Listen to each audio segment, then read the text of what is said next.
Something just happened in Formula One, and almost nobody realized it at first. A rookie just took pole position in China. Mercedes locked the entire front row. And within minutes of the session ending, rival teams started looking at the data and asking questions. Because the numbers from qualifying do not behave the way they should. The energy deployment from the Mercedes engine appears different. Longer. Smoother. More powerful at the exact moment other cars begin to lose acceleration. Engineers across the paddock noticed it in the telemetry, on the longest straight in Shanghai. The place where the new 2026 engine rules are supposed to limit everyone. But somehow, the Mercedes does not slow down the same way. And that single detail is now triggering a quiet investigation inside the paddock. Not a protest. Not yet. But teams are already asking the FIA for clarification. Because if the data is correct, Mercedes may have discovered something inside the new engine regulations that nobody else has figured out. And that could change the entire championship. But here is the part that makes this even more unbelievable. The driver who just put that car on pole is 19 years old. Kimi Antonelli. A rookie. A teenager. And just a few hours ago in Shanghai, he delivered the fastest lap ever recorded under the new Formula One era, becoming the youngest pole sitter in the history of the sport. But the real story of what happened today in China is much bigger than a rookie pole. Because hidden inside the telemetry, there is a detail that could explain why Mercedes suddenly looks unstoppable. And once you see it, you cannot unsee it. So before we break down the engine mystery, the FIA questions, and what George Russell and Antonelli just did in qualifying, make sure you subscribe to the channel. Because what teams discovered in the data after the Chinese Grand Prix qualifying could become the first major controversy of the 2026 Formula One season. Today in Shanghai, something happened that could shape the entire Formula One season. At first, it looked like a simple headline. A rookie on pole. A dominant Mercedes. Another difficult day for Red Bull. But inside the paddock, the story began to evolve very quickly. Because qualifying for the Chinese Grand Prix did not just produce a surprise result. It exposed a gap. A serious one. And the first clue appeared before the final session had even finished. During Q1, Mercedes already looked extremely comfortable. George Russell topped the timing screens early. Not by a huge margin, but enough to send a message. The W17 had speed immediately. No hesitation. No warm-up struggle. Just pace. Kimi Antonelli followed closely behind. Calm. Controlled. The rookie looked completely at ease with the car. And that alone surprised many people in the paddock. Because Shanghai is not an easy circuit. The opening corner alone lasts almost forever. A tightening spiral that punishes the smallest mistake. Too aggressive on entry and the front tires disappear. Too cautious and the lap time collapses. Yet both Mercedes drivers attacked that section with confidence. Russell carried huge speed through the middle of the corner. Antonelli mirrored the approach almost perfectly. And from that moment, analysts began noticing something interesting. The Mercedes was incredibly stable. Under braking. Through long corners. And most importantly, during acceleration. Now that last detail may sound small. But in the 2026 regulations, acceleration behavior reveals a lot. Because these new power units rely heavily on electrical energy. Much more than previous eras. Every car has a limited amount of deployable energy per lap. Once that energy runs out, the car begins to lose acceleration. This is called derating. And on a track like Shanghai, it becomes very visible. The circuit contains one of the longest straights in Formula One. A massive stretch of asphalt where engines are pushed to their limits. Every team expects the same thing to happen there. Strong acceleration at the beginning. Then gradually less power toward the end. But during qualifying today, something about the Mercedes looked different. When Russell exited the final corner in Q2, the car launched forward with incredible force. That part was expected. But what came next raised eyebrows. The acceleration did not fade. Not where it normally should. Instead, the car kept pulling. Meter after meter. Almost like the electrical boost lasted longer than usual. At first, it seemed like a visual illusion. Maybe the camera angle. Maybe slipstream. Maybe simply a very good exit from the corner.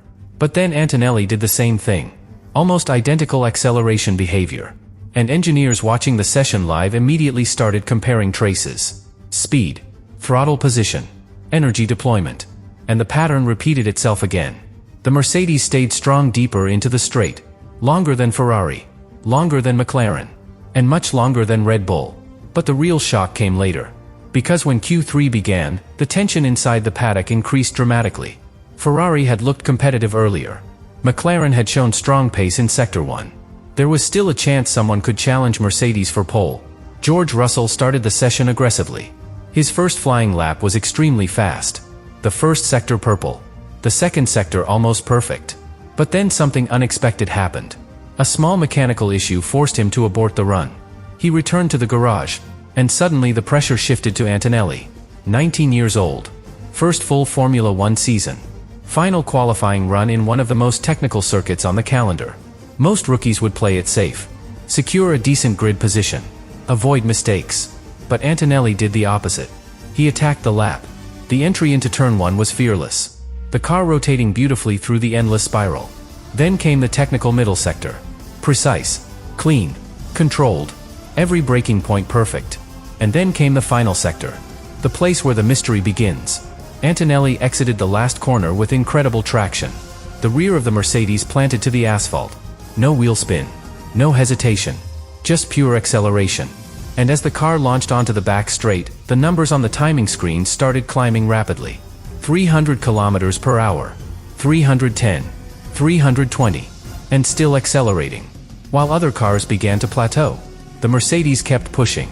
By the time Antonelli crossed the line, the lap time shocked everyone. 1 minute. 32.064. Pole position. The youngest pole sitter in Formula One history. But while fans celebrated the rookie moment, engineers across the paddock were already looking somewhere else. The telemetry. Because hidden inside that pole lap might be the clue that explains everything. And what they began to see in the data is exactly why some teams are now asking questions about the Mercedes engine. But the telemetry alone is not what made engineers uneasy. What truly caught attention was where the Mercedes advantage appeared. Because when analysts broke down Antonelli's pole lap sector by sector, the story became clearer. And slightly more uncomfortable for the rest of the grid. The first sector in Shanghai is technical. Long corners. Gradual steering inputs. Heavy front tire load. This part of the track normally favors cars with strong aerodynamic balance. Ferrari looked competitive there. McLaren too. And interestingly, Antonelli was not dramatically faster in this section. His advantage was small. Only a few hundredths. That suggested something important. The Mercedes was quick, but not unbeatable through pure cornering speed. Then came Sector 2, the most technical section of the circuit. Short bursts of acceleration. Multiple braking zones. Rapid direction changes. Here again, Mercedes looked strong but not dominant. Russell and Antonelli traded purple sectors with Ferrari during the session. Leclerc even briefly looked capable of challenging the front row. But everything changed in the final part of the lap. Sector 3. This section begins with a heavy traction zone. Drivers exit a slow corner and immediately enter the longest straight of the entire circuit. And that straight reveals everything about the new power unit regulations. Because under the 2026 rules, energy deployment is extremely restricted. Cars only have a limited amount of electrical energy they can use each lap. Once that energy runs out, the electric boost fades. Acceleration drops. And the car begins to rely mostly on the combustion engine. It is a behavior every engineer understands. It is predictable. And it usually appears in the exact same part of the straight. But when analysts overlaid the acceleration traces from qualifying, the Mercedes line behaved differently. Ferrari accelerated strongly at first. Then the curve flattened. McLaren showed a similar pattern. Red Bull even earlier. Their boost seemed to fade sooner. But the Mercedes curve kept climbing. Longer. Smoother. Almost uninterrupted. Instead of a sharp drop in acceleration, the car maintained a more stable power delivery. And that difference alone translated into several tenths of a second. Not in the corners. Not in braking zones. But in raw straight-line performance. Now here is where the conversation inside the paddock becomes more serious. Because the advantage did not appear just once. It appeared every time the Mercedes left the final corner. Russell showed the same pattern. Antonelli showed it again on the pole lap. Even earlier in sprint qualifying the behavior was visible. 3 different sessions. The same signature. And engineers immediately started asking themselves a simple question. How? Because every team is operating under the exact same electrical energy restrictions. The FIA strictly monitors deployment limits. Sensors track energy flow. Software logs every parameter. Breaking those limits is extremely difficult. And extremely risky. So most people inside the paddock are not suggesting anything illegal. At least not yet. Instead, the more common theory is that Mercedes has simply found a smarter way to manage energy. A more efficient harvesting strategy. A way to recover electrical energy under braking more effectively than rivals. If that is the case, it would explain the longer deployment on the straights. Because the car would simply have more usable energy available later in the lap. And Shanghai is the perfect place for that advantage to appear. The circuit contains several long braking zones. Turn 14 especially. A massive braking phase where cars slow dramatically before the straight. If Mercedes has optimized energy recovery in that moment, the effect would be enormous. More recovered energy. More electrical boost. More acceleration down the longest straight on the track. But some engineers believe the explanation may not be that simple. Because the smoothness of the deployment curve suggests extremely precise energy control. Almost surgical. No sudden drops. No aggressive derating. Just a controlled release of electrical power exactly when the driver needs it. That level of optimization usually requires something deeper. Something inside the software strategy of the power unit. And that is where teams begin asking the FIA for clarification. Not accusations. Just questions. Because the 2026 engine regulations rely heavily on software management. Energy harvesting. Energy deployment. Battery usage. All of it controlled by complex algorithms. And sometimes the biggest advantages in Formula One are hidden inside those algorithms. Small interpretations of the rules. Tiny differences in how systems interact. Advantages that are technically legal, but extremely difficult for rivals to replicate quickly. Which means if Mercedes has truly unlocked a better way to manage electrical power, the rest of the grid could be chasing them for months. And the evidence from qualifying in China suggests that possibility is becoming very real. But the story becomes even more fascinating when you compare Mercedes not just to Ferrari or McLaren, but to the team that dominated the previous era, Red Bull. Because what happened to them today might explain why the Mercedes advantage looks even bigger than it actually is.